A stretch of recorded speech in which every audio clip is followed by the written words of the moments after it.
이름으로 축복합니다. 오늘 수요 예배 그리고 꿈새 하프타임의 네 번째 시간이기도 합니다. 하나님께서 여러분에게 오늘 이 수요 예배 시간에도 성령을 충만히 부으시고 또 말씀을 깨닫고 또 삶으로 이어지게 하시는 축복 주실 것을 믿습니다. 하나님께서 우리에게 주신 은혜를 기대하면서 이 시간에 한번 통성으로 다 같이 기도하겠습니다. 오늘 예배를 위해서 기도하시고요. 또 말씀을 전하는 부족한 저를 위해서 기도해 주시고 또 남은 목금토 3일 동안에 우리 꿈새 하프타임 집회를 위해서 기도해 주십시오. 그리고 우리 교회에서 올 여름에 여름 성경학교 여름 수련회, 또 작년처럼 작년부 여름 성경 주일 7월 말 주일에 갔습니다. 어쨌든 여름의 말씀과 더불어 작년부부터 태아 영어부까지 진행되는 이걸 위해서 기도해 주시고, 또 이제 해외 단기 선교사역, 또 교회 밖으로 나가는 국내 단기 선교사역 쭉 이제 진행될 것입니다. 이걸 위해서 기도해 주시기를 바랍니다. 그리고 한 가지 더 좀 긴급하게 기도 부탁드릴 것은 어제 최일성 안수 집사님께서 이게 낙상을 하셔서 그래서 지금 뇌에 안에 좀 출혈이 좀 있는데 지금 국립의료원에 입원해 계신데 그 출혈이 좀 멈추고 그 피가 좀 굳어야 이게 되는데 지금 오늘 내일 모레 한 3일 정도 지금 3일이 고비라고 하는데 지금 중환자실에 계십니다. 우리 최일성 안수 집사님 위해서 하나님 역사하옵소서, 주의 거룩한 손으로 안수하여 주옵소서 특별히 기도해 주시기를 바랍니다. 우리 다 같이 통성으로 한 음성으로 기도합니다. 하나님 아버지, 은혜를 진심으로 감사합니다. 주의 거룩한 은혜를 따라 삶의 길 여기까지 걸어왔습니다. 그리고 올해 1년의 삶 절반 여기까지 걸어오면서 하나님의 은혜가 컸습니다. 주님께서 도우신 덕분이고 주님의 은총뿐입니다. 하나님 간절히 기도하기는 올해 후반기에 여는 꿈새 하프타임 하나님께서 오늘 네 번째 시간으로 축복해 주심을 감사합니다. 아버지께서 저희를 통해 영광 받아 주옵소서. 하나님 아버지, 간절히 기도하기는 오늘 수요 예배 순서마다 주님의 거룩한 영이 함께 하시고 사랑하는 성도들에게 주의 성령을 충만히 부어 주옵소서. 아버지 하나님, 다드림 찬양대 사역을 축복하시고 단장님과 임목사님 모든 싱어들 또 반주자들 엔지니어들 축복해 주옵소서. 하나님, 두보라 찬양대 축복하시고 부장 총무님 또 지휘 반주자님 모든 대원 한 분 한 분에게 주의 거룩한 은총을 부어 주옵소서. 하나님, 찬양을 드릴 때 하나님께서 영광 받으시고 우리에게는 큰 기쁨이 되게 하옵소서. 아버지, 간절히 기도합니다. 하나님께서 우리에게 모든 여름 사역에 거룩한 영으로 함께 해주시고 하나님께서 말씀으로 다시 한번 충만해지게 하옵소서. 교회 밖으로 나가는 대외 선교 사역들 하나님이 축복하시고 비행기 타고 가는 길이나 또는 교통편을 타고 가는 모든 길 안전하게 지켜주시고 악한 영의 영적인 세력을 주님께서 물리쳐 주시기를 주여 간절히 바라옵고 원합니다. 하나님의 복음을 증거하려는 저희들의 작은 걸음이지만 저희의 마음을 보시고 하나님께서 올여름 사역도 풍요롭게 열매 맺도록 이끌어 주시기를 원합니다. 꿈새 남은 세 번의 집회도 하나님의 거룩하시는 종으로 붙잡아 주시기를 간절히 바라옵고 원합니다. 오 주여, 성도들의 기도를 응답하시고 은혜 충만히 부어 주시옵소서. 주님 감사합니다. 감사합니다. 사랑과 긍휼이 풍성하신 하나님 아버지, 은혜를 감사합니다. 이 시간에 저희가 수요 예배 이 자리에 있게 된 것 감사합니다. 하나님, 은혜 주시겠다고 약속하신 그 은혜의 약속을 기억합니다. 하나님, 오늘 이 저녁에 하나님이 우리 귀한 하나님의 자녀들, 형제 자매들 한 사람 한 사람에게 예비하신 은혜를 주옵소서. 하나님, 또 보라, 지금이 은혜의 날이요 지금이 구원 받을 만한 때다 이렇게 말씀하신 은혜는 지금 여기서 받는 것임을 다시 한번 기억합니다. 하나님, 귀한 성도들 한 사람 한 사람 안수해 주시고 필요한 것 채워주시고 용기도 주시고 주여 최일성 안수 집사님에게 지금 이 시간 성령으로 안수해 주옵소서. 하나님 그 머리에 내부 출혈이 멎게 하여 주옵소서. 그리고 회복되게 해 주시옵소서.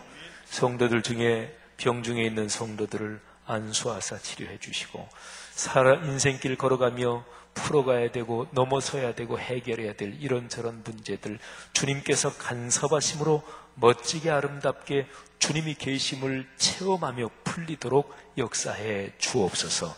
이 시간에 우리가 올리는 찬양을 주님 받아 주옵소서. 예수님 이름으로 기도하옵나이다. 아멘.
너희는 가만히 있어.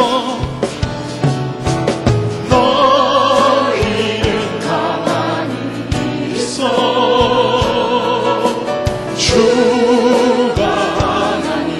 내 말치거라. 열방과 세계 가운데 주가 높임을 받으리라. 사랑합니다 내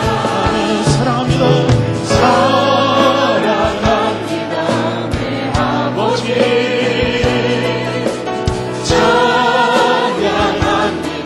내 엄마 다하여. 선포합니다 예수 그리스도 주의 오심을 기다리며. 너희는 가만히 있어. 주가 하나님 대마치어라. 열방과 세계 가운데 주가 높임을 받으리라. 우리의 마음을 다해 사랑합니다. 사랑합니다 내 아버지 하나님을 찬양합니다. 찬양합니다 내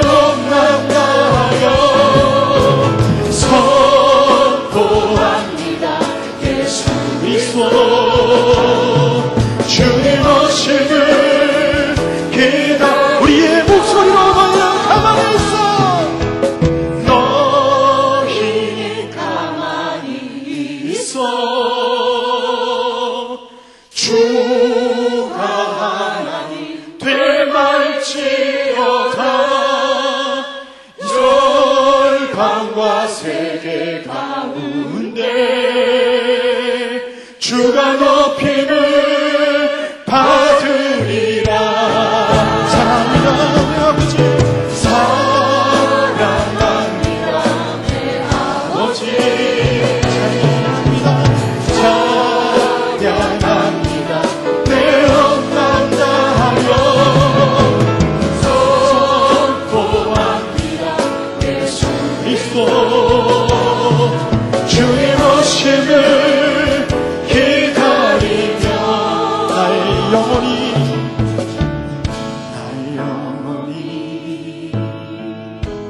잠잠히 하나님만 바라며 나의 구원이 그에게서 나는도다. 나의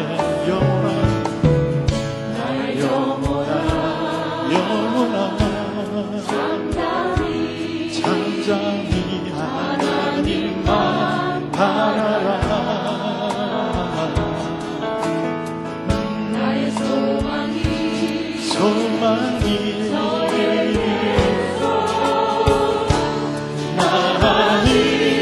나는도다. 주만이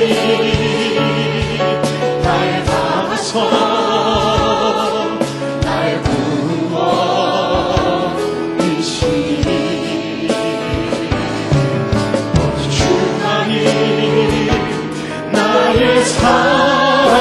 산소 내가 여놓지 아니하리.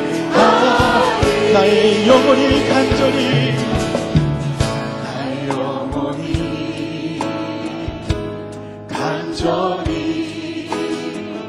여호와를 갈망하며 나의 입술이 여호와를 찬양하리. 나의 영혼이 즐거이 여호와를 따르리니 나의 평생에 여호와를 송축하리.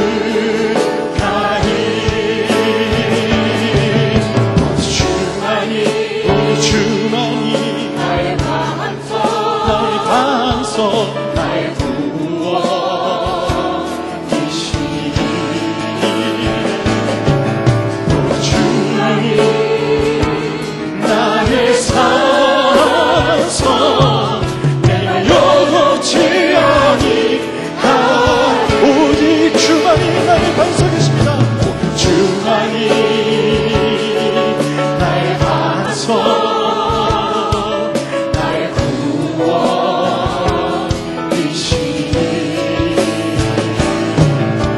주만이 나의 산성 내가 여놓지 아니하리.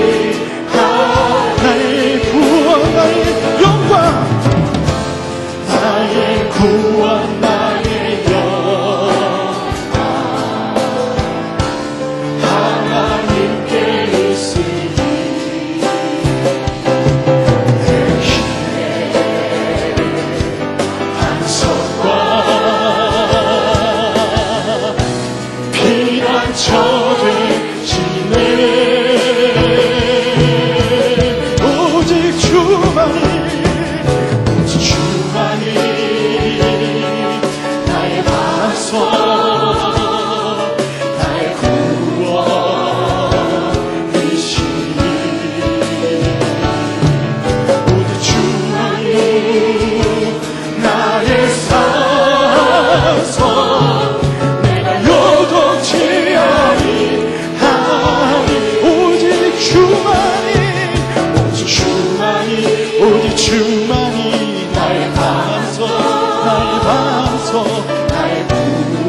오직 주만이 나의 반석이십니다. 오직 주만이 나의 반석, 나의 구원이시니 주님, 오직 주만이 나의 산성, 내가 요동치 아니하리, 내가 요동치 아니하리, 내가 요동치 아니하리, 내가 요동하지 않겠습니다. 내가 요동치 아니하리.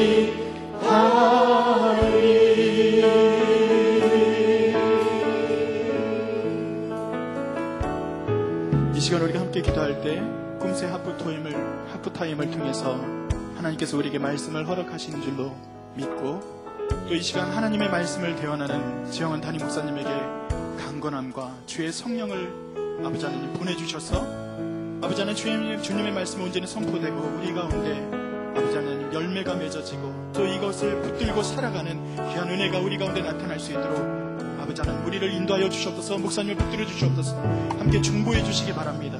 오늘 함께 예배 가운데 헌신하는 드보라 찬양대 그리고 많은 중보의 손길들 주님께서 붙잡아 주시고 우리 남은 꿈새 하프타임 기간 동안에도 하나님 아버지 주의 복을 임하게 하여 주셨어서 우리 이 모든 기도의 제목을 모아서 특별히 아까 기도했지만 우리 최일성 안수 집사님을 위해서 이 시간 함께 중보하며 기도하며 나아갑니다. 하나님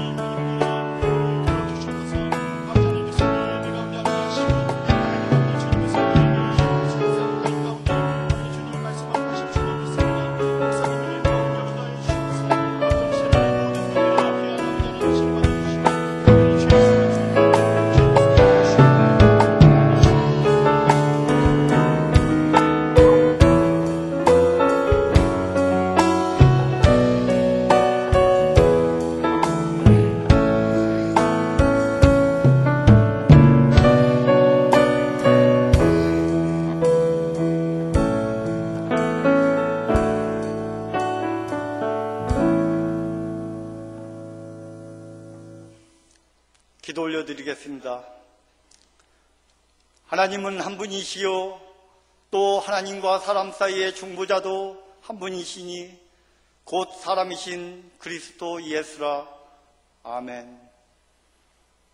평화의 중보자로 오신 주님, 어둠과 사망 권세를 깨뜨리시고 지금도 내 안에 살아계시어 주님의 자녀 삼아주사 천국 영생을 선물로 주신 주님을 찬양하고 경배해 드립니다.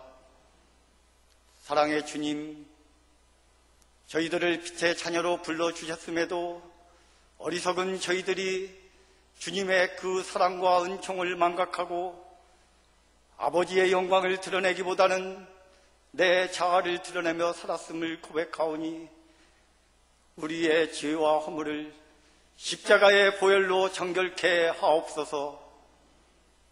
하나님 아버지, 올해는 종교개혁 500주년과 이 땅 위에 기독교 복음이 들어온 지 135주년이 되는 해이지만 현실에 처해 있는 한국교회와 저희들의 모습이 어제의 잘못을 오늘 반복되지 않게 하시고 날마다 끊임없는 개혁이 일어나게 하옵소서.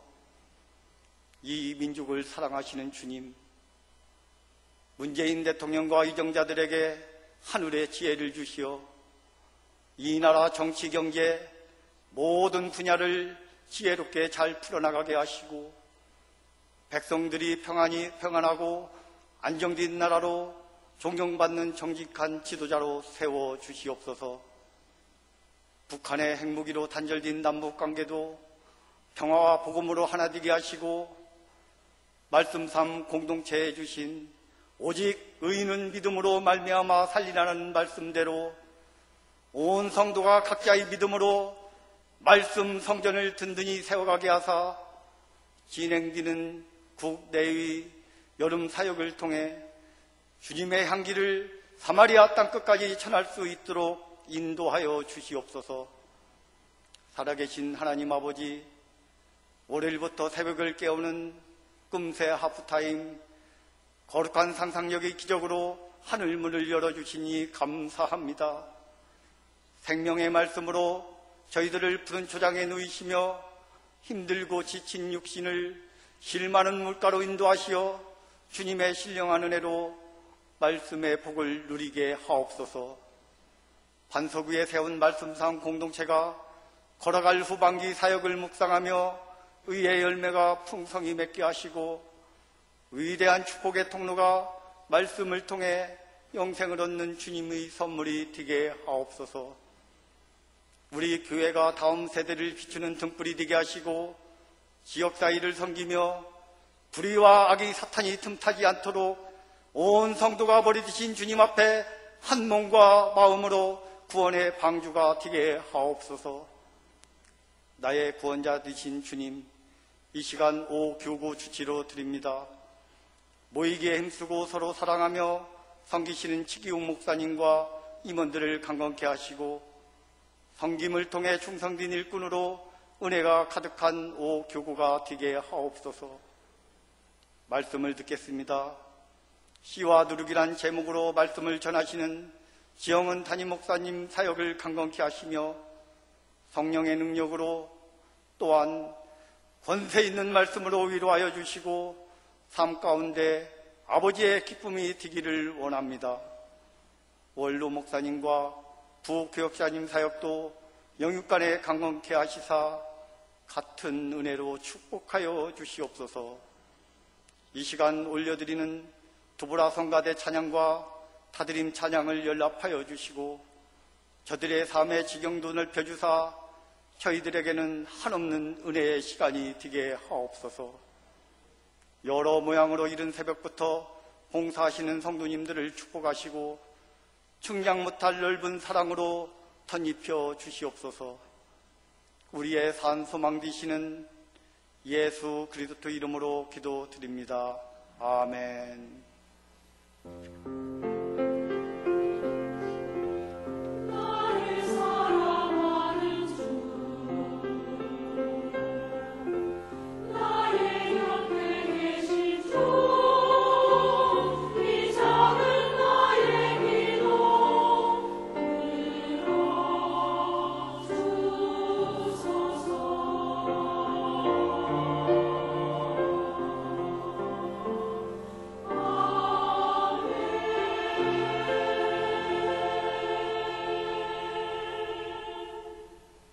찬송가 부르기 시간입니다. 오늘은 185장 이 기쁜 소식을 같이 부르도록 하겠습니다.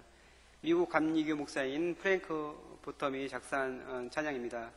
윌리엄 커크 패트릭이 곡을 붙여서 1890년 새시대와 부흥을 위한 찬송이라는 찬양곡집에 발표하였습니다. 프랭크 보텀은 영국 태생으로 미국으로 이주하여서 감리교 목사가 되었고 6곡의 찬송을 작사하였습니다. 우리나라 찬송가에는 오늘 우리가 부를 찬송가 외에 270장 변찮는 주님의 사랑과 한 곡이 더 실려 있습니다. 오늘 같이 부르기 전에 지난주처럼 곡을 한번 보겠는데 지난주에도 우리가 많이 틀리게 부르는데 오늘 찬양도 박자가 이제 많이 틀리게 부르거든요. 그래서 한번 이 곡을 같이 한번 살펴보고 그리고 부르도록 하겠습니다. 후렴 전에 세 마디 성령이 오셨네 그리고 후렴 마지막에 성령이 오셨네 그 부분이 우리가 보통 많이 틀리게 부르거든요. 한번 정확하게 악보에 나온 대로 한번 우리 솔리스트 선생님들이 불러주시고 한번 들어보고 어떻게 틀리는지 한번 같이 살펴보도록 하겠습니다.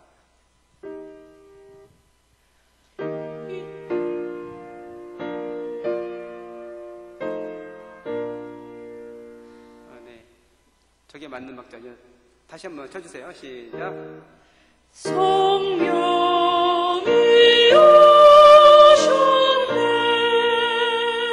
근데 우리는 지금 어떻게 부르죠? 한번 보통 우리가 부르는 걸 한번 불러주세요.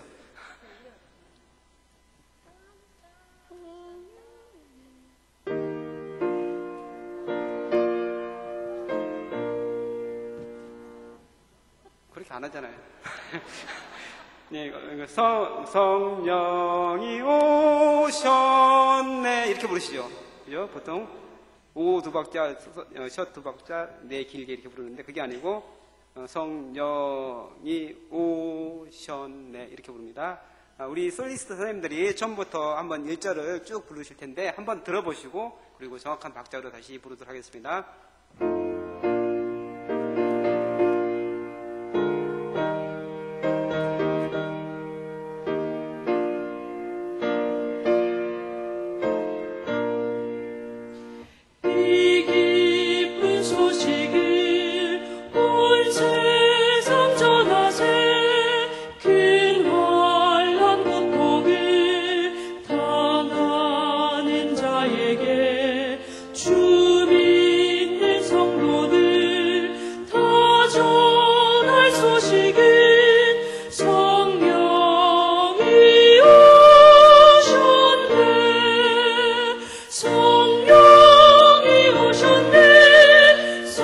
성령이 오셨네.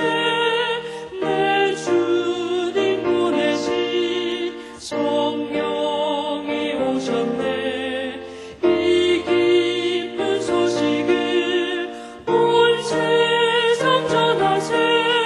성령이 오셨네. 이 기쁜 소식을 온 세상 전하세. 큰 환난 고통을 당하는 자에게 주 믿는 성도들 다 전할 소식을 성령이 오셨네.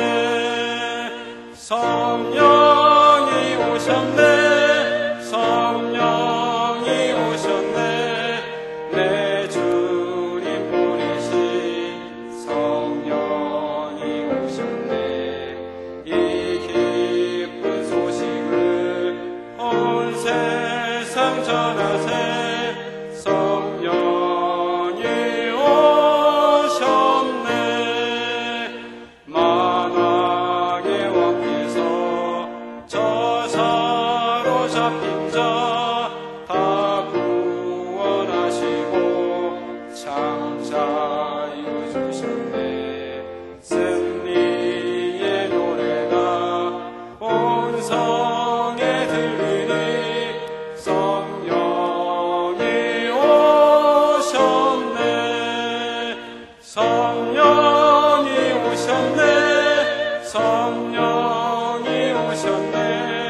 내 주님 보내신 성령이 오셨네.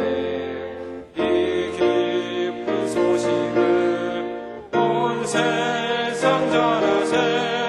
성령이 오셨네.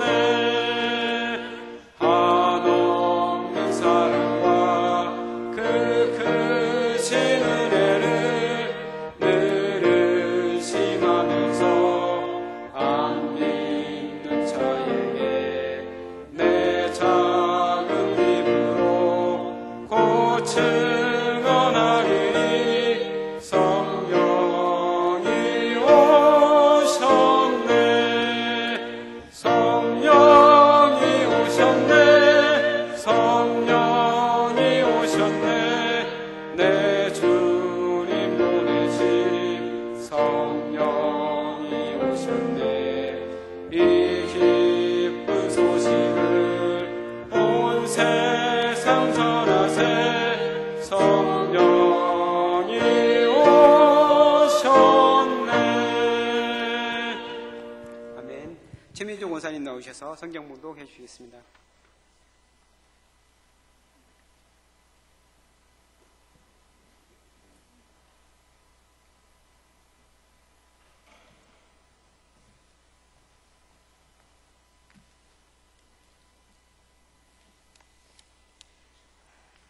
오늘 우리에게 주실 말씀은 마태복음 13장 31절에서 33절 말씀입니다. 마태복음 13장 31절에서 33절 말씀입니다. 다 찾으신 줄 알고 봉독해 올리겠습니다. 또 비유를 들어 이르시되 천국은 마치 사람이 자기 밭에 갖다 심은 작은 겨자씨 하나 같으니 이는 모든 씨보다 작은 것이로되 자란 후에는 풀보다 커서 나무가 되어 공중의 새들이 와서 그 가지를 깃들이느니라.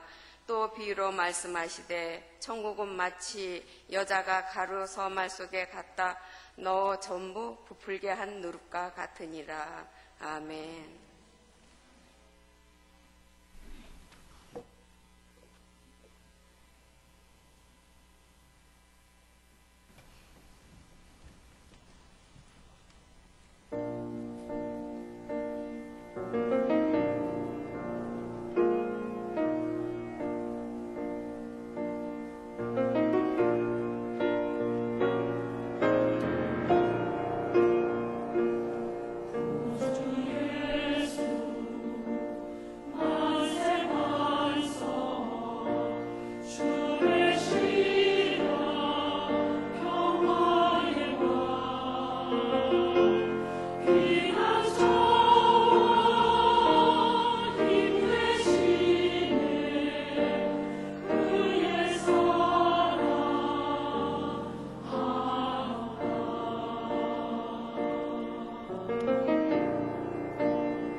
제가 한번 대리님을 위해서 손을 얹고 기도하고 말씀 전하겠습니다. 하나님 아버지, 꿈새 하프타임 기간 중에 오늘 수요 저녁 예배 네 번째 시간입니다. 이 시간에 사랑 나눔 금식 헌금을 주님 앞에 드리고 또 감사 예물을 주님 앞에 드린 손길이 있습니다. 하나님께서 두 손을 얹으사 축복해 주시고 또 주님의 오른손으로 성도들의 삶을 굳건히 붙들어 주옵소서. 우리 교회에서 60여 명에 이르는 선천성 심장병 질환자들, 또 아가들, 또 청소년들, 그리고 여러 절박한 병에 걸려서 고통당하는 사람들을 주님의 은혜로 도울 수 있었습니다. 감사합니다.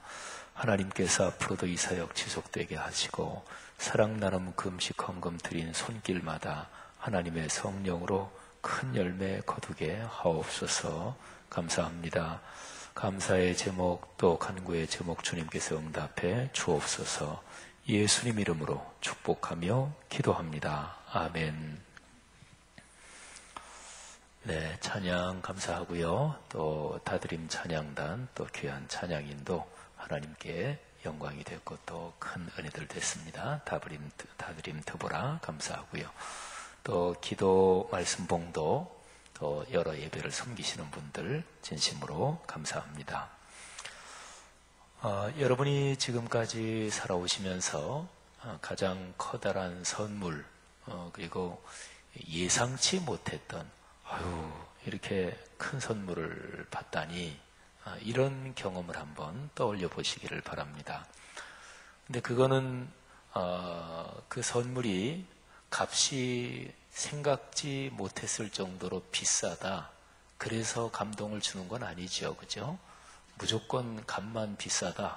그런데 거기에 어떤 마음이 담겨 있지 않고 또는 엉뚱하고 생뚱맞다.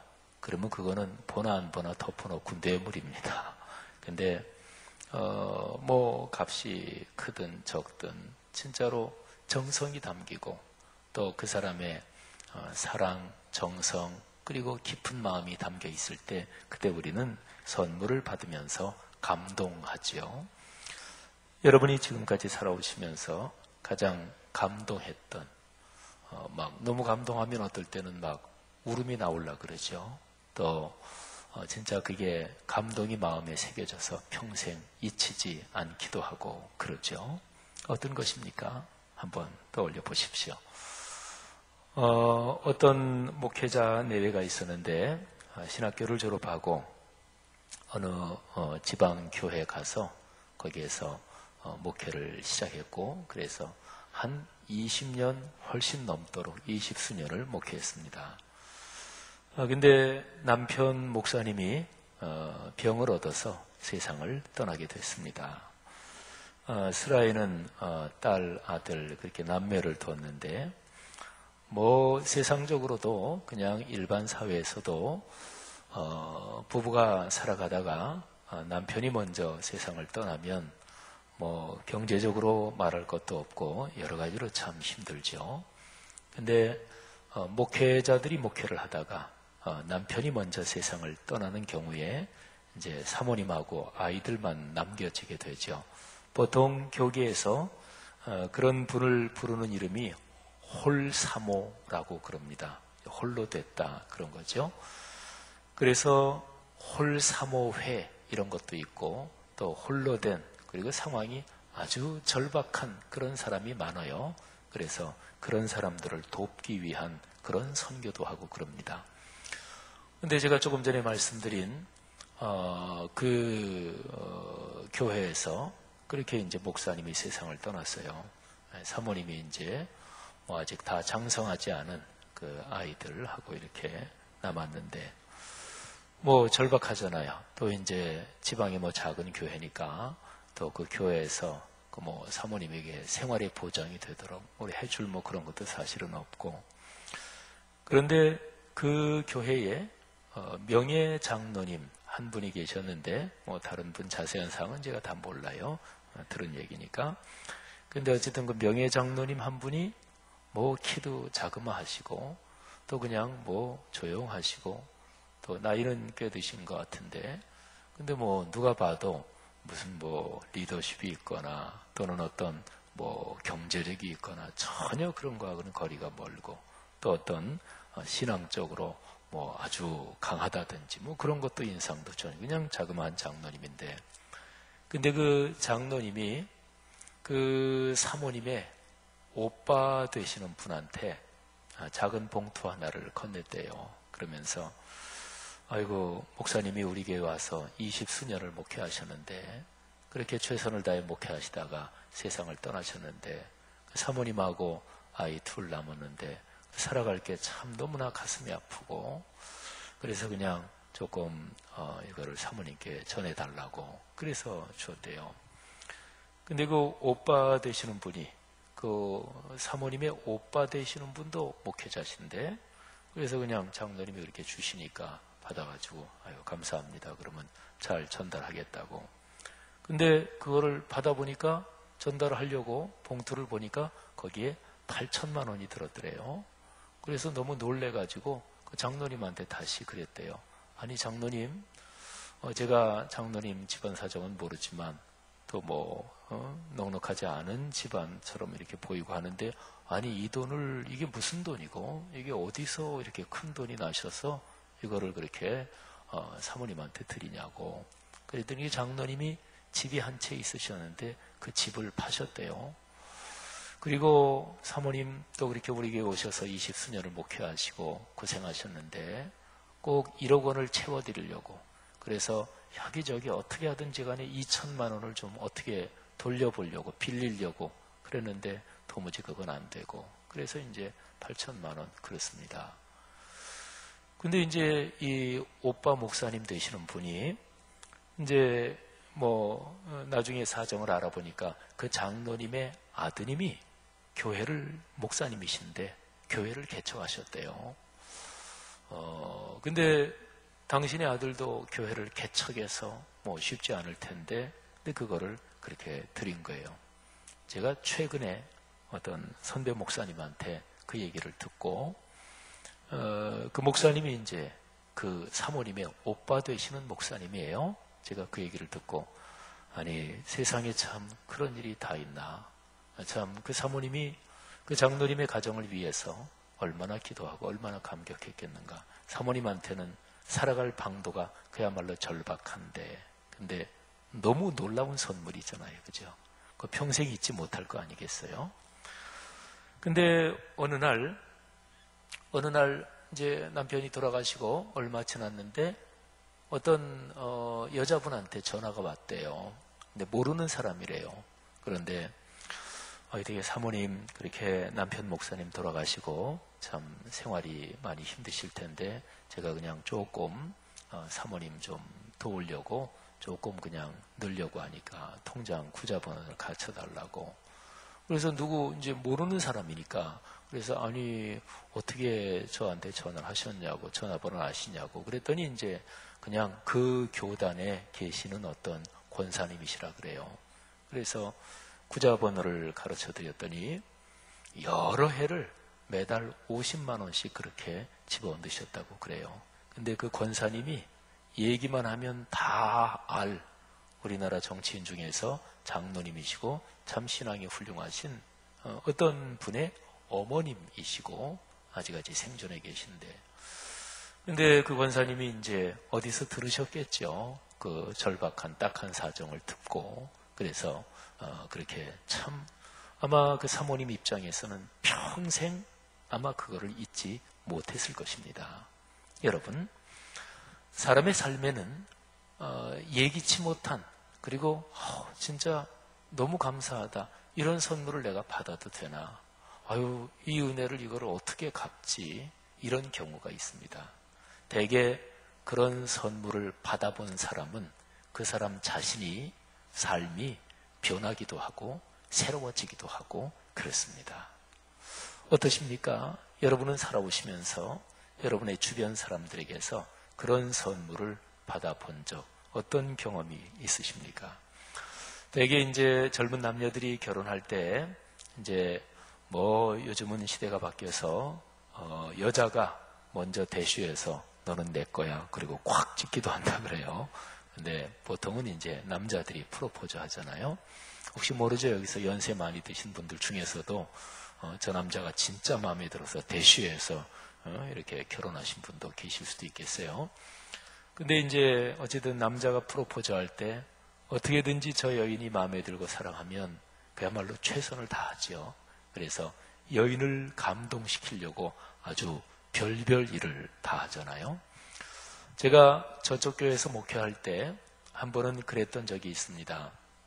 거기도 부교역자가 여러 사람 됐는데, 근데 그 부목사님 중에 그때 당시는 전도사님이었죠. 전도사님인데 그 결혼했고 그랬는데 결혼 그때가 몇 주년이었나 그 전도사님이 그래가지고 결혼 몇 주년 된 그 전도사님이 이제 그 얘기를 어떻게 목회자들이 하다가 그래서 아유 요즘에 남자들이 생활하려면 여자한테 잘 보여야 된다. 그래 결혼 기념일인데 무슨 이벤트를 준비했냐고 뭐 그런 얘기를 목회자들끼리 하다가 그러다가 그 교회에서 남산 그쪽이 이렇게 눈에 보입니다. 바로 남산탑이. 그래가지고 저 남산탑 그쪽에서 이 교회까지 뭐 어떻게 짜고 뭐 해서 와이프를 감동시키자. 그런 거를 목회자들이 한번 그렇게 작전을 짠 적도 있습니다. 사람의 마음을 얻는다. 그거는 돈의 문제가 아니고 또는 그거는 물건의 문제가 아니고 그거는 저 사람이 진짜로 내게 마음을 주고 또는 아껴주고 나를 존경해 준다. 이럴 때 사람은 놀라고 또 감동을 받죠. 근데 그거는 기본 구조가 이렇습니다. 생각하지도 못했다. 아유, 이건 꿈도 못 꿨다. 그런데 갑자기 그런 게 다가올 때 그때 사람은 감동을 받는 거죠. 사랑하신 여러분, 여러분의 삶에서 그런 일이 많기를 주의 이름으로 축복합니다. 또 여러분이 다른 사람한테 그렇게 마음을 써주고 신경을 써주고 배려해주는 그런 멋진 삶이 있기를 주님의 이름으로 축복합니다. 예수님께서 마태복음 13장에서 천국에 대한 비유를 사실은 계속해서 말씀해 주시고 있는 거예요. 근데 예수님은 천국에 대한 비유를 말씀하시면서 일상생활에서 늘 볼 수 있는 이제 그런 것들을 매개체로 그런 것들을 연결끈으로 해서 요거를 연결끈으로 해서 훨씬 더 큰 거를 상상하게 그렇게 사람들을 가르치십니다. 씨 뿌리는 자의 비유 그것도 사람들이 다 아는 거예요. 팔레스타인 지방에서는 우리나라는 씨를 심잖아요. 그죠? 이렇게 심는데 팔레스타인 지방에서는 그렇게 아니고 씨를 갖다가 이렇게 그냥 뿌립니다. 그러니까 늘 농사 짓고 하는 거 씨 뿌린다. 그러면 어떤 씨는 그냥 바위 위에 떨어지고 다 알거든요. 근데 그걸 통해서 하나님 나라의 큰 선물을 가르치는 거죠. 모든 비유는 구조가 그렇게 되어 있습니다. 그러니까 생활의 일상적인 거, 뭐 밥 먹는 거라든지 옷 입는 거라든지 뭐 일상 중에 누구나 경험하는 거 그런 거를 얘기를 하면서 일상의 구체적인 삶에서 자잘한 거 이거를 얘기하면서 엄청나게 큰 하나님의 선물, 하나님의 축복을 상상하게 만들고 믿게 만들고 소망하게 만드는 거죠. 이게 이제 예수님이 가르쳐 주신 비유의 공통점입니다. 근데 오늘 아까 우리 권사님이 읽어주신 31절부터 33절 여기에 보면 이거는 3절밖에 안 되지만 근데 여기 비유가 2개가 나옵니다. 그리고 이 비유 2개는 서로 연결되어 있습니다. 자, 여기서 주께서 말씀하셔요. 공통된 표현이 있는데 천국은 마치 뭐뭐 같으니. 그 다음에 또 한 번 33절에도 천국은 마치 뭐뭐 같다 이렇게 말씀하십니다. 여기서 말하는 천국 이거는 영원한 천국이 아닙니다. 작은 겨자씨 하나를 밭에 심었더니 이게 나중에 큰 나무가 됐다. 그러니까 작은 게 커졌다. 이게 요점이에요. 그 다음에 여인이 밀가루 서말 속에 누룩을 넣었는데 그러니까 누룩을 넣으니까 효모를 넣으니까 뭐 밀가루가 굉장히 부풀 거 아니겠어요. 여기도 똑같아요. 작은 게 커졌다. 천국에 가면 영원한 천국에 가면 거기는 아유, 믿음이 작은데 더 성장한다. 또는 뭐 더 커진다. 천국은 그런 거 없습니다. 거기는 완성된 곳입니다. 그러니까 오늘 여기서 주님께서 천국이 뭐뭐 같다 그러면서 큰다, 성장한다 이 얘기를 하시거든요. 이거는 영원한 천국이 아니라 이 땅의 천국을 말하는 거예요. 구체적으로는 교회 공동체를 말하는 것입니다. 여러분, 교회 공동체는 작은 데서 커지는 거예요. 이 땅에서 활동하는 하나님 나라, 하늘나라, 천국은 미미하게 작은데 그게 점점 더 커지고 풍요로워지는 거예요. 그거는 규모만 말하는 게 아닙니다. 한국교회가 규모 너무나 여기에 매여 있어서 그래서 오히려 신앙의 방해가 되기도 하고 비교의식에 사로잡히기도 하고 그래서 신앙의 본질을 많이 잃어버리고 타락하기도 해요. 교회 공동체 또는 교회 다니는 성도님들 한 분 한 분 또 그분이 교회 모이는 거 이게 교회지만은 그분들이 가정생활 또는 사회 직장생활 그리스도인 한 사람 한 사람이 살아가는 삶의 모든 영역 그것 자체가 또 넓은 의미로 보면 교회일 수 있거든요. 근데 어쨌든 하나님 나라 그리스도인 공동체는 작은 것에서 시작하지만은 커집니다. 유명한 구절 우리 성도들이 다 아는 구절이죠. 욥기서에 내 시작은 미약하였으나 그 다음에 어떻게 되죠? 나중은 심히 창대하리라. 그렇죠. 그리고 하나님이 아브라함을 부르실 때도 아브라함 한 사람을 불러서 내 자손이 하늘의 별처럼 바다의 모래처럼 많아질 것이다. 다 같은 구조예요. 조금만 생각해 보면 성경에 조그맣다. 처음은 아무것도 아닌 것 같다. 이 작은 시작이 그렇게 엄청나게 큰 결과를 가져올 줄은 전혀 몰랐다. 성경은 온통 그런 얘기로 가득 차 있습니다. 하나님 나라가 그렇다는 거예요. 이 땅에 하나님 나라가. 여러분, 믿음은 지금 현재보다 아주 간단하게 얘기하면 앞으로 미래는 더 좋아질 것입니다. 미래는 더 축복될 것입니다. 미래는 더 풍요로워질 것입니다. 갈수록 잘 될 것입니다. 제가 오늘 이제 그 발인 예배 제가 하면서 그런 얘기를 드렸어요. 최정래 권사님 발인 예배 아침에 인도하면서 그러면서 제가 설교 말씀을 하면서 사람이 신체 여기에만 중심을 두고 살아가면 아주 분명한 게 사람은 갈수록 우울해집니다. 세월 지나갈수록 우울해지고 슬퍼지고 갈수록 기울어집니다. 그렇죠.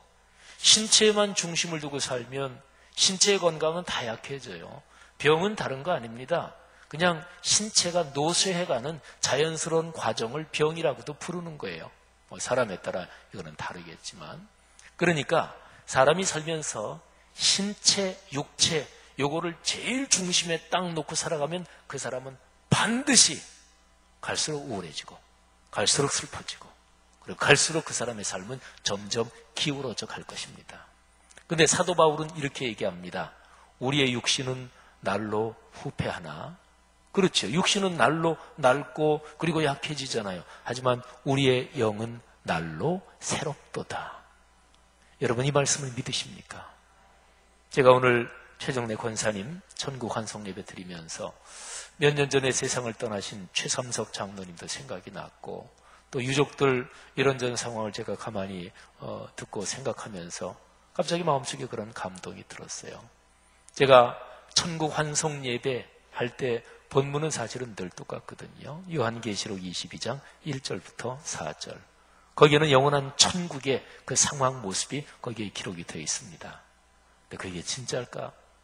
천국에는 질병이 없고 천국에는 눈물이 없고 그리고 천국에는 죽음이라는 게 더 이상 존재하지 않는데요. 그리스도인이 걸어가는 미래는 종착점이 바로 그런 곳이래요. 이러면 대단한 거잖아요. 그죠? 근데 이 성경에서 말씀하는 영원한 천국 그리고 고통과 눈물과 질병과 죽음이 더 이상 없는 그 나라에 대한 얘기가 그냥 종교적인 수사일까요? 아닙니다.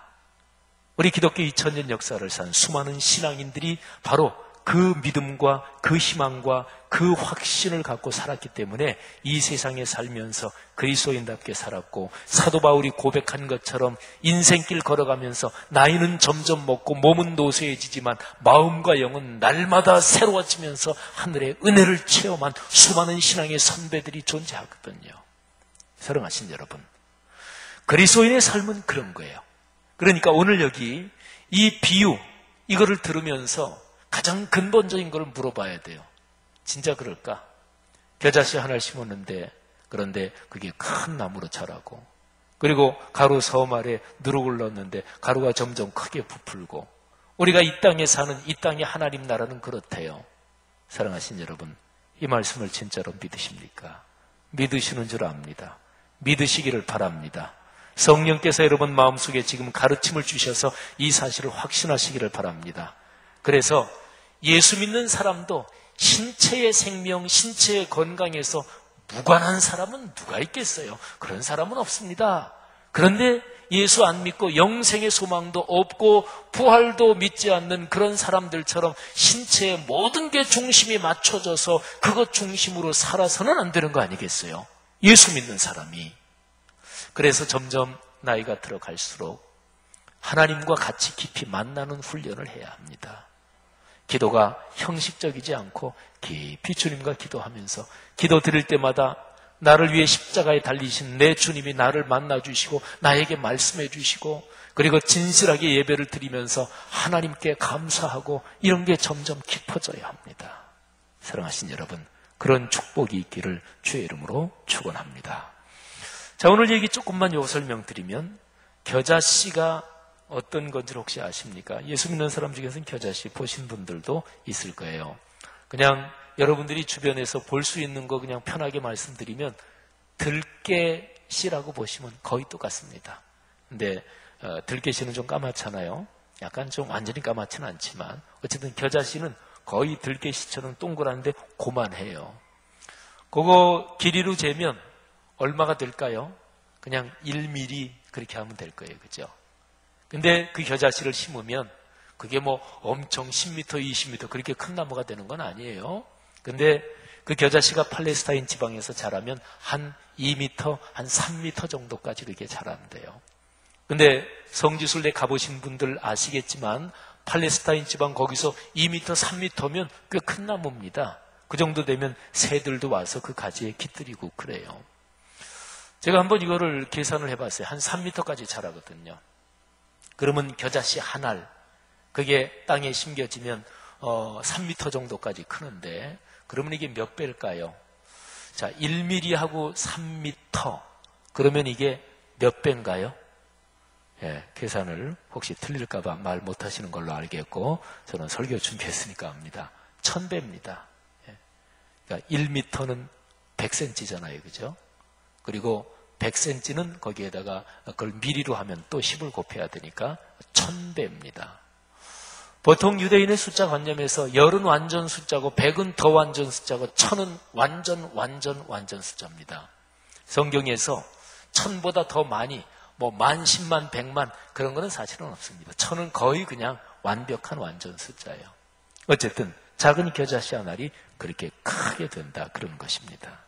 자, 그 다음에 두 번째 비유는 어떤 여인이 밀가루 반죽을 하면서 거기에다가 누룩을 집어넣습니다. 저도 어릴 때 기억이 나요. 어머님이 밀가루 반죽하고 거기 효소 집어넣고 그리고 이렇게 천으로 덮어가지고 아랫목 따뜻한 데 이렇게 넣어놓고 그러면 이제 그 다음날 되면 이렇게 크게 부풀죠. 그게 기억이 납니다. 그런데 여기에서 이 여인이 가루 서말이라 그랬거든요. 우리 여자분들은 다 아시다. 남자분들은 서말이면 이게 얼마나 되는지. 하긴 또 시골에서 농사 짓고 하시는 분들은 한말 이런 거 아시죠? 쌀 한 대, 두 대에서 한 말 굉장히 크죠. 그죠? 이게 부피의 단위인데. 근데 가루 서말 그러면 편하게 생각하면 이게 한 35리터나 36리터 이 정도 돼요. 그러니까 이렇게 생각하시면 편해요. 우리 그 생수 있지요? 생수 제일 큰 거 그게 한 2리터짜리죠. 그죠? 생수 2리터짜리 그게 한 18개 정도 그게 밀가루가 가득 담긴 그 정도 분량 굉장히 많죠. 여기에서 어떤 여인이 가루 서말 그랬는데 이거는 집에서 그냥 식구들끼리 음식해 먹는 단위가 아니에요.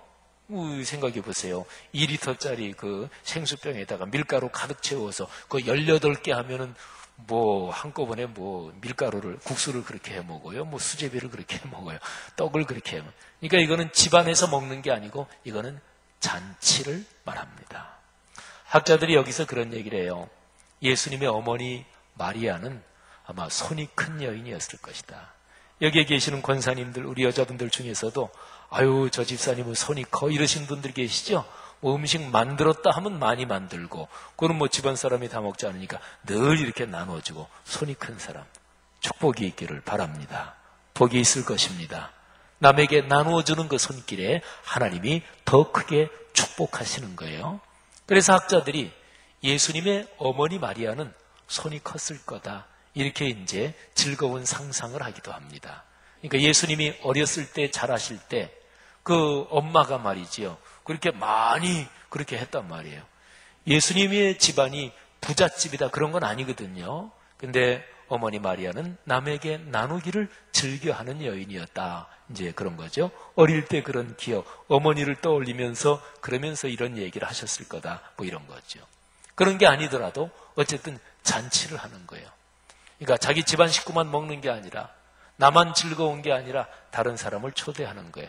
그래서 같이 즐기는 거예요. 그런데 아까 앞에 나온 비유하고는 다른 게 겨자씨는 조그만 거 하나가 이제 커지는 거잖아요. 근데 가루 서말은 이미 큰 거예요. 그죠? 서말은 이게 말씀드린 대로 이게 엄청나게 큰 잔치하는 꽤 크단 말이에요. 이미 큰 데서 거기에다가 누룩을 집어넣으면 얼마나 더 커지겠어요. 그죠? 그러니까 이 앞에 비유하고 뒤에 비유는 조금 다르죠. 공통점은 현재 여기에서 앞으로 미래는 더 커진다 그런 거죠. 여러분 믿음이 있는 사람은 분명히 이런 확신을 갖고 삽니다. 여기에 계시는 여러분들 중에서 나 이제 살아갈 앞날은 이제는 그냥 뭐 연세 드신 분들 그런 얘기 하잖아요. 이제 뭐 죽는 것만 남았지 뭐. 그런데 말이라도 자꾸 그렇게 하면 여러분 말이 씨가 된다는 말이 있잖아요. 그거는 심리학적으로 뇌과학적으로도 그거는 과학적인 사실입니다. 자꾸 그런 말을 들으면 세뇌가 됩니다. 생판 거짓말도 자꾸 들으면 세뇌가 돼요. 그래서 정치할 때, 선거할 때 흑색 선전이 옛날이나 지금이나 늘 인류 역사에서 거짓말 흑색 선전이 끊이지 않는 게 효과가 있거든요. 그러니까 말이 씨가 된다는 것은 뇌과학적으로도 사실이고 그리고 성경도 그런 얘기를 수도 없이 많이 해요. 나는 이제 뭐 다 늙었는데 이제 할머니인데 뭐. 아니 근데 할머니들이 아가씨처럼 보이려고 얼마나 애쓰고 그리고 누가 한 50대 된 여인한테 10대 같아요. 그러면 생판 거짓말인 줄 알면서도 좋아하고 이러는데 아니 왜 그렇게 자꾸 자기 자신을 그렇게 자꾸 그냥 깎아내리고 죽이고 그래요? 사랑하신 여러분. 근데 그냥 심리적으로 잘 된다고 생각하는 게 좋다. 이 정도 철학만 가지고 있어도 그 사람은 지혜로운 사람입니다. 분명한 거 하나는 낙천적인 사람이 행복합니다. 비관적인 사람은 행복하지 못합니다. 그리고 잘 될 거야. 괜찮아. 그 별일 아니네. 그 살다 보면 나 그런 일이 있지. 그거 당신만 당하는 줄 알아. 다 그래. 다 그냥 재밌는 것 같지만 다 보면 지지고 볶아 그냥. 사는 게 다 그런 거야. 이 정도 철학만 가지고 있어도 그 사람은 대단한 사람이잖아요. 근데 예수 믿는 사람은 그냥 그렇게 생각하는 게 좋다. 이 정도가 아니라 진짜 그렇다니까요. 진짜. 오늘 여기 성경 말씀에서 겨자씨가 큰 나무가 되고 가루 서말 이미 엄청나게 잔치하려고 밀가루 많이 준비했는데 반죽을 해가지고 거기에 누룩을 집어넣으면 그게 엄청나게 더 커진단 말이에요. 천국이 그렇대요. 교회가 그렇고 그리스도인이 그렇대요. 여기 앉아 계신 분 중에서 그리스도인 아닌 분 계십니까 혹시? 다 그리스도인이잖아요. 여러분의 삶이 그렇대요. 그런 거를 믿으시기를 바랍니다. 저는 믿습니다. 제 삶은 갈수록 좋아질 것입니다. 저는 갈수록 행복해질 것 같아요. 같은 게 아니라 저는 그렇게 되리라고 믿습니다. 오늘 저희 집사람하고 얘기하면서 나이 들어서 뭐 하나 할 거를 또 하나 생각이 냈어요. 그거 되게 재미있겠더라고요. 또 하나 생각이 냈어요. 갈수록 행복해질 거예요. 별로 표정들이 좋지 않으신 거 보니까 뭐 부러워하는 줄 제가 알겠습니다. 부러우시면 지는 거예요. 여러분, 갈수록 행복해진다. 갈수록 잘 된다. 이게 성경에 있는 그리스도인에 대한 가르침입니다. 제가 한번 혹시나 뭐 내기 뭐 비슷하게 한번 얘기를 하면, 성경에서 그리스도인의 삶은 뭐 인간 삶이 다 그렇듯이 갈수록 참 점점 사그라들 것이다. 갈수록 안 좋아진다. 그렇게 얘기한 성경 구절이 있으면 저한테 한번 갖고 와 보세요. 창세기 1장 1절부터 요한계시록 22장 맨 마지막 절까지. 그리스도인이, 하나님을 믿는 사람이, 뭐 그 사람의 삶이 갈수록 결국은 안 좋아진다.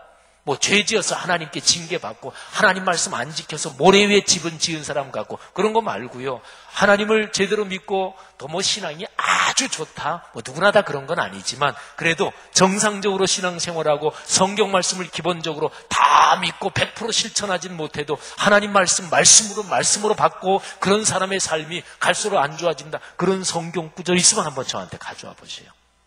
없습니다. 성경에 나오는 그리스도인의 삶에 대해서 간단하게 얘기하면 갈수록 좋아진다. 종착지는 영원한 천국이다.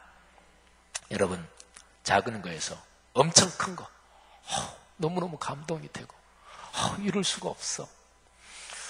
어떤 저기 러시아에 선교사로 나가서 벌써 20수년을 계신 어떤 선교사 내외가, 근데 이분이 한국에 잠깐 뭐 때문에 방문했다가 그 다음에 이제 출국하기 전에 어떤 교회 목사님이, 아유, 선교사님, 선교사로 있으면서 건강 진단도 제대로 못 받을 테고 타문화권에서 막 신경 쓰고 그럴 텐데, 아유, 건강 종합진단을 좀 한번 받고 가요. 그래서 어떤 목사님이 그 종합진단 전문 센터에 이렇게 해가지고 그 교회 장로님이 또 건강검진 종합병원을 하는 유명한 분이 계셔서 거기에서 이제 비용도 다 어레인지 해주고 그랬대요. 그런데 사모님이 덜커덕 위암이 발견됐네요. 근데 이게 심각해요. 이게 3기 뭐 이렇게 막 심각한 거예요. 그래서 나가는 일정을 멈추고, 그리고 사모님이 위 절제 수술을 받으셨어요. 그래서 겨우 살아나셨어요.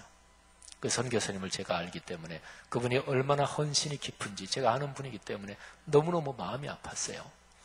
근데 어쨌든 사모님은 겨우 살아났고, 그래서 이제 차츰 회복돼서 그런 대로 이제 뭐 이렇게 지내시는데, 근데 오늘 페이스북을 보니까 그 선교사님이 좀 기도 좀 부탁하느라고 올렸겠지만 갑자기 밤에 자는데 심장이 아프대요. 남편이 부인 말고. 그래가지고 전에도 그런 현상이, 증상이 있었던 모양인데 심장이 아파가지고 막 견디질 못하고, 그래가지고 급히 의사를 불렀대요. 근데 심장이 남편이 아프다 그러니까 그 사모님이 울면서 당신까지 아프면 어떡하냐고. 아이가 아들 하나 딸 하나인데 아직 결혼도 안 했는데, 근데 부인이 위 절제 수술하고 겨우 살아났는데 남편이 심장이 아프다니까 당신까지 아프면 어떡하냐고 옆에서 그 부인 선교사님이 막 울고, 그래서 이제 급히 의사가 와가지고, 옛날 사회주의권은 그런 건 잘 돼 있어요. 러시아 예수오련 지역에 가서 선교사로 가 계신 분 중에서 출산하신 경험이 있는 선교사님들은 굉장히 완벽하게 잘해준대요. 무지무지하게. 그건 사회주의 국가니까. 어쨌든 그래가지고 의사가 응급조치를 하고, 그러면서 의사가 묻더래요. 전에도 이런 일이 있었느냐? 예, 좀 있었습니다. 근데 러시아 외국 사람이니까 보니까, 근데 어떻게 당신 한국에 있을 때도 그랬냐? 근데 안 그렇다고. 한국에 들어가면 그렇지 않은데 여기 이제 러시아에 나오면 좀 약간 가끔 그렇다고. 그러니까 사실은 기후나 이런 것 때문에 그런 거죠. 그러니까 그 러시아 의사가, 아니 근데 왜 여기 살고 있냐고. 아니 당신 나라 가지 왜 여기 살고 있냐고. 근데 선교 때문에 여기 삽니다. 그 얘기를 대놓고는 못하고. 근데 뭐라고 대답해야 되나. 그래서 결국에는 그냥 선교 얘기는 안 하고 그냥 사명 때문에 여기 있습니다. 뭐 이렇게만 대답했다는 거예요. 그 선교사님의 페이스북에 다른 사람이 줄줄 댓글을 달았는데 제 마음이 너무너무 아려왔어요. 너무너무 아프고. 그렇게 사는 사람도 있습니다. 하나님께서 그 선교사님 네 분을 보실 때 하나님이 그 선교사님 네 분을 얼마나 고마워하실까요? 사랑하신 여러분, 여러분의 삶의 지금 현재 상태보다 나중에 갈수록 좋아질까요?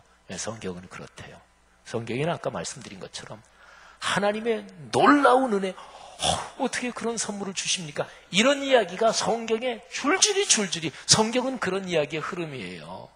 이스라엘 백성을 애굽에서 건져내신 하나님 어떻게 건져냈어요?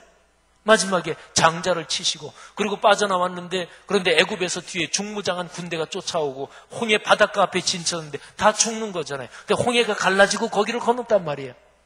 이스라엘 백성은 그래서 성경의 신약에까지 계속해서 몇천 년 동안 홍해에서 우리를 구원하신 하나님, 이게 이스라엘 민족의 전승 가운데 내려오는 거예요. 생각지도 못했죠. 여러분, 신약 성경으로 내려오면 베드로가 예수님을 부인했는데, 그런데 부인하고 나서 베드로가 얼마나 양심의 가책에 시달렸을까요? 그런데 부활하신 주님이 갈릴리 바닷가에 새벽에 나타나셔서 밤새도록 고기를 잡으려 했는데 한 마리도 못 잡고 지치고 한 7명의 제자들 앞에 주님이 바닷가에서 모닥불 피워가지고 생선도 구워 놓으시고 그리고 보니까 주님이 얘들아 와서 밥 먹자. 베드로는 참 주님 앞에 너무 송구스러워서 뭐 생선이 들어갔겠어요? 떡이 들어갔겠어요? 너는 주님 앞에 얼굴도 들지 못하고, 그런데 주님은 아무 소리 안 하시고 베드로야 나 사랑하니? 그 하나만 물으셨어요. 야, 너 그때 왜 그랬냐? 넌 좀 너무했다. 내가 참 섭섭했다. 그런 얘기는 이런 반구도 안 하셨어요. 나 사랑하느냐? 사랑하는 건 맞거든요. 완전하진 못하지만 사랑하는 마음은 맞거든요. 예, 저 주님 사랑합니다. 참 제가 그렇게 한 거는 죄송하지만 저 주님 사랑합니다. 그랬더니 주님이 베드로한테 다른 거 아무런 조건 붙이지 않고 나 사랑하냐? 그래, 내 양을 먹이라. 그래서 베드로는 주님의 그 사랑에 감격하고, 아마도 베드로는 평생 살면서 갈릴리 바닷가에 주님이 차려놓으신 그 아침 식사를 평생 잊지 못했을 거예요. 그리고 베드로는 나중에 내 주님께서 십자가에 똑바로 못 박혀 돌아가셨는데 내가 감히 그렇게 죽을 수는 없지. 자기를 십자가에 못 박는 로마 병정들한테 저를 십자가에 거꾸로 달아주십시오. 그래서 베드로는 그렇게 순교했어요.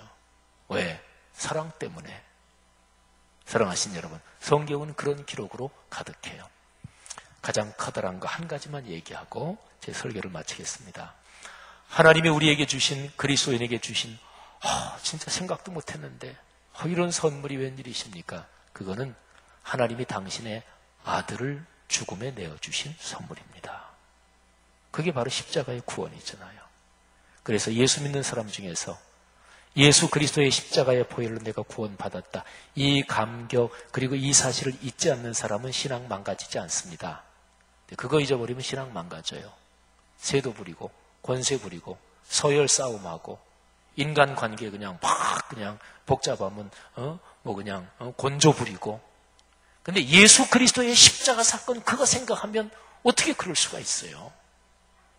하나님이 나 같은 죄인, 그래서 부흥 강사나 이런 분들 하기를 나 같은, 그 뒤에다가 아주 상스러운 욕을 넣어서 자기 자신을 나 같은 이런 놈, 또는 죄송합니다, 니은 여에다가 니은 받침 이런 나를 살리신 주님. 여러분, 기독교 역사에 그런 사례는 수도 없이 많잖아요. 예수님이 십자가에 달려 돌아가실 때 한편에 있던 강도는 평생 강도짓하고 살아온 사람인데, 그런데 그 마지막 순간에 주님께 진실하게 마음을 여니까 내가 오늘 나와 함께 낙원에 있으리라. 그 선물을 어떻게 기대했겠어요? 그 강도가 그거 기대했을까요? 아닙니다. 예수 그리스도의 십자가의 보혈, 하나님의 아들이 나를 위해서 십자가에서 보혈을 흘리셨고, 이게 바로 나를 위한 사건이다, 이거를 깨닫고 그리고 내가 주님의 자녀가 된 것을 확신하고 믿는 거 아니겠어요? 이 감격이 살아있는데 어떻게 신앙이 망가져요? 사랑하신 여러분, 그런 유명한 찬송이 나 같은 죄인 살리신 주 은혜 고마워, 바로 그거예요. 존 뉴턴, 이 사람은 노예 상인이었습니다.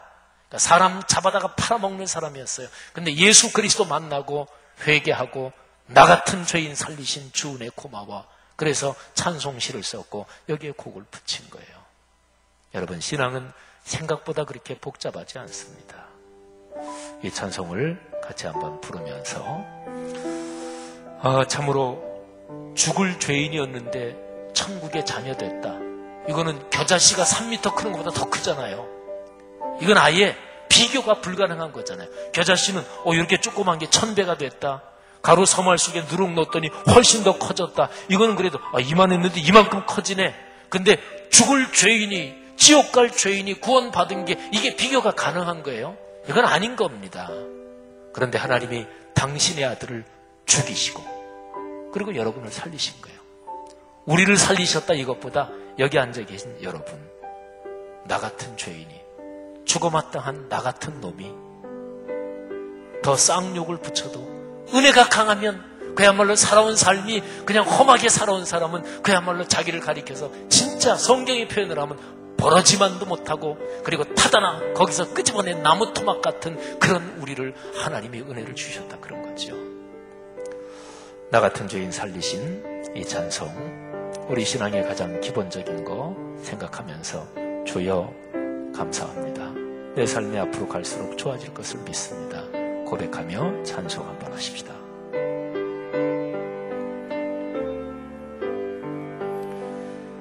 나 같은 죄인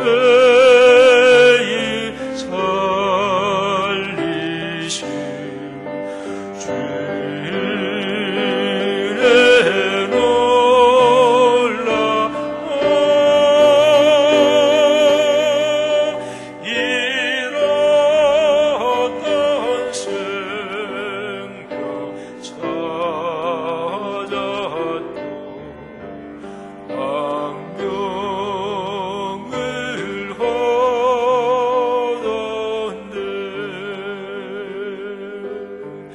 큰 죄악에서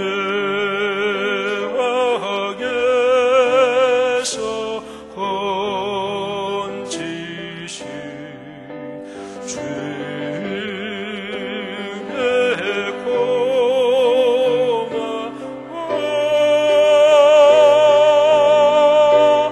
나 처음 믿는 그 시간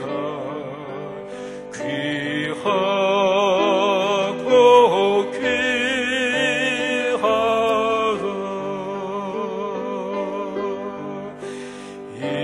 이제껏 내가 산 것도 주님의 은혜라.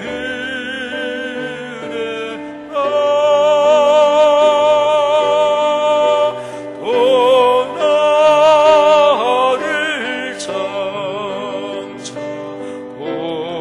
본향에 인도해 주시리.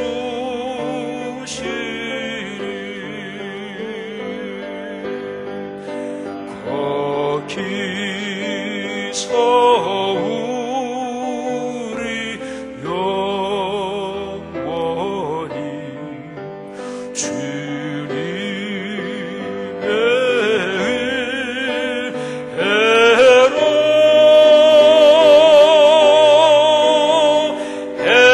해처럼 밝게 살면서 주 찬양하리라.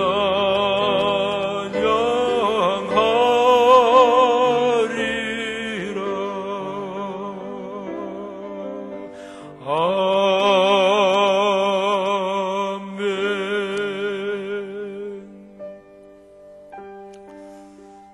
신앙의 기본을 다시 묵상합시다. 신앙의 기본을 성찰합시다. 사람이 죽음 앞에 서면 아무것도 필요 없습니다. 살려주십시오 하나만 필요한 거죠. 죽음 앞에서 장관이 다를까요? 대통령이 다를까요? 돈 많은 사람이 다를까요? 꽤 많이 배웠다고요? 어떤 분야에서 경험이 많다고요? 죽음 앞에서는 이게 명료해집니다. 살아야지. 예수 그리스도를 만난 경험이 그런 거예요. 주님 만나는데 내 어떤 사회적 지위 가지고 만났다고요? 사회적 지위 때문에 주님 못 만나는 사람 많습니다. 또 지식 때문에 주님 못 만나는 사람 많고요. 자기의 알량한 자존심 깨져야 주님 만나요.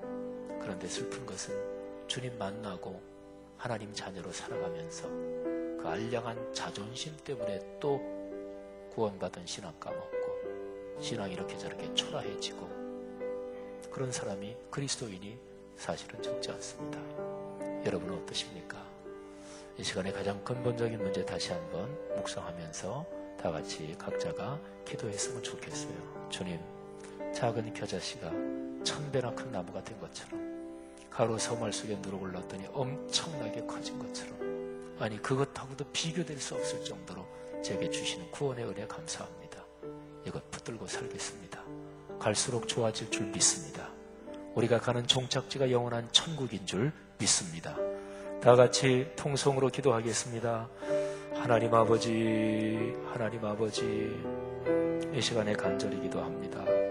주여, 성령으로 우리의 비루한 마음을 다시 한번 살펴주시고 안수해 주시길 간절히 원합니다. 아버지 간절히 기도합니다. 주여, 역사하여 주옵소서. 하나님 아버지, 예수 그리스도의 십자가의 보혈로 나의 지옥 갈 죄를 용서해 주시고 하나님의 자녀 삼으심과 진심으로 중심으로 감사합니다. 거룩하신 하나님 아버지, 이 구원의 신앙 약해지지 않게 하시고 엉뚱한 데 까먹지 않게 하시고 하나님께서 나를 사랑하신 그 사랑 꼭 끌어안고, 그리고 주님께서 약속해 주신 영원한 천국의 소망 품고 아직까지 우리에게 허락하신 이 땅의 인생길을 걸어가면서 그렇게 신앙인으로 하나님의 아들, 딸로 걸어가게 하옵소서. 하나님 아버지, 간절히 기도합니다. 이 시간에 기도하는 사랑하는 성도들의 마음을 받으시고 성도들 한 사람 한 사람 머리에 손을 얹으사 안수하사 축복해 주시기를 간절히 원합니다. 아버지, 하나님께서 긍휼히 여기시고 다시 한번 새로워지는 복을 주시고, 하나님, 우리가 최대한으로 상상할 수 있는 것보다 더 도무지 어떻게 할 수 없는 더 큰 은혜를 주신 주님의 사랑 감사하고 앞으로도 그렇게 우리 인생길 이끄실 것을 믿습니다. 아버지 감사합니다. 아버지 축복하여 주옵소서. 위에 성도들 한 마음을 깊이 품어주시고 하나님 그 마음들마다 하나님의 큰 사랑 은혜 주시기를 원합니다. 감사합니다. 할렐루야. 잠시 한번 묵상으로 기도하면서 우리 나 같은 죄인 피아노 반주 들으면서 주님의 음성에 귀 기울이십시다. 주께서 뭐라고 말씀하시는지, 주님, 제가 이제 주님께 말씀드렸으니까 주님 말씀해 주십시오. 제가 듣겠습니다. 주님의 음성 기다리는 기도 잠깐 드리겠습니다.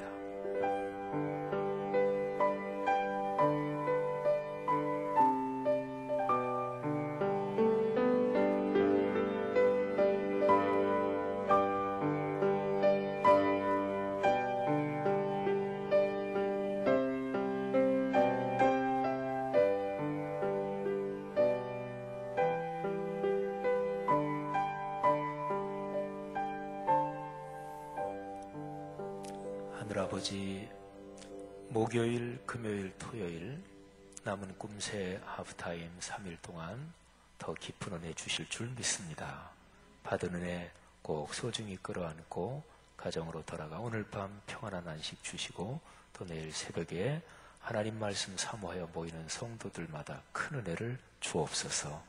예수님의 은혜와 하늘아버지의 사랑하심과 늘 함께 하시는 성령의 동행하심이 하나님의 자녀들 머리머리 위에 영원히 같이 계시기를 축원하옵나이다. 아멘.